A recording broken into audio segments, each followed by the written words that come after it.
So, Calder, 1/3 cup of brown sugar, a tablespoon It looks of like light brown cumin. sugar to me, Mom. It's light brown. Okay. Doesn't really matter. You could Doesn't use matter. dark. I like light brown. Okay. And then a teaspoon of paprika and a teaspoon of salt. Now, I've got this rub going. Basically, I'm just going to mix this up. I love a dry rub, especially when I'm going to slow braise. And in the end, I'm going to use another barbecue sauce, which we're making today. It's just an excellent way to permeate the meat with flavor. You don't want a little more salt in there? Do I? Yeah. Oh, I thought I was teaching you. Now you've become such an expert? Yeah, it's a big piece of meat. Let's Okay, I'll put tell you a what, I'm going to taste it. You're right. We need to balance that sugar.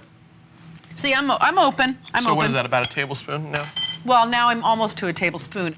You can rub this all over the meat and get it in the pan. Then I'm going to start with the sauce, which is basically a North Carolina barbecue sauce. Now, I admit it, that is not my original hometown, is nowhere near North Carolina. It's just that for a heck of a long time, I have loved to eat North Carolina pulled pork and use the sauce. And my former neighbor, Ron, who is from North Carolina, he taught me how to do it once, and I've never forgotten. And yes, I'm starting with butter. We're going for big flavor today. One of the most delicious recipes ever, and we have butter. So we're just going to get this in here melting, and then 1 tablespoon of tomato paste. This is the kind of sauce that's very thin, very tangy, with little tomato flavor, not thick, not too sweet. That's a whole different kind of barbecue sauce. How are you over there? I'm doing great. Okay, so when you're done with that, you know what happens next. Wash my hands. Yes, wash your hands, and then when you come back, we have about 6 cloves of garlic and 2 bottles of beer that we're gonna get in there, and that's just to get it started. All right, to my sauce, a couple more tablespoons of brown sugar, because it's got a little bit of a sweet tang to it, and then we want some spice, we want some punch. So I have a teaspoon of cayenne pepper. We like it spicy, right, Quinn? We do. And that's 1 teaspoon of salt.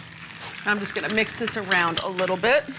And you're getting that garlic in there, right? Yes. So that garlic braises with the yummy sauce that comes out from the pork that has all that rub on it, and then of course the beer. So let me just get this down. Now, to this, I have 1/2 cup of cider vinegar. And then all you do is basically just melt this up and get it whisked up, and you are good for your sauce. The sauce gets poured over top. I mean, don't forget where we're going here, folks. We've got this beautiful pork that's falling apart. It's all shredded. It goes on a roll. It's got coleslaw. It has tangy sauce. Is your mouth watering yet, just talking about it? No. All right. What are you gonna do? You decide to have beer in your pork, and your adult son is coming over to help you cook. Naturally, How high do you want? Do you want to cover the pork? Do you want to leave it uncooked? No. So it depends on how big it is. I think that's good. You want it about halfway up the sides, maybe 1/2 to 3/4. It's gonna get started here on the stove, and then we're gonna stick it into the oven. And then it's gonna cook for a long time. This is the kind of dish that you wanna do when you have time on your hands, maybe early on a Sunday, because it's not like it takes a lot of work, right? It just takes time, and that's the deal with long braises. They really are great things.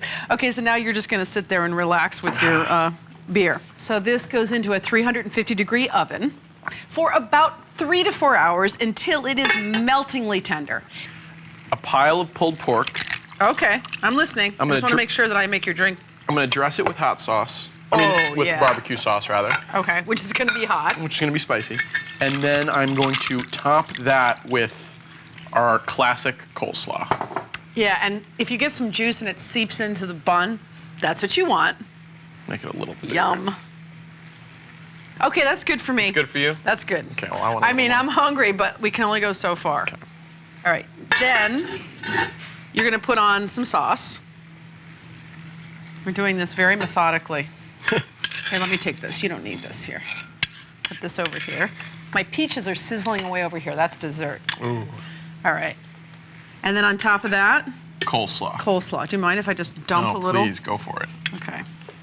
Then I'm gonna dump a little on for you. Oh my gosh. Oh my God. It's a little messy. I'm gonna take a bite. Cheers. Cheers. Oh man, this is insane. You're dribbling over your napkins.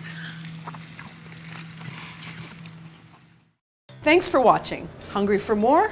Click here for more great recipes, and to subscribe, click here. Check back every week for more craveable recipes, leave a comment, and tell me what you think. And don't forget, head over to our other channels for Everyday Food with Sarah Carey, Martha Stewart Weddings, and the Martha Stewart channel.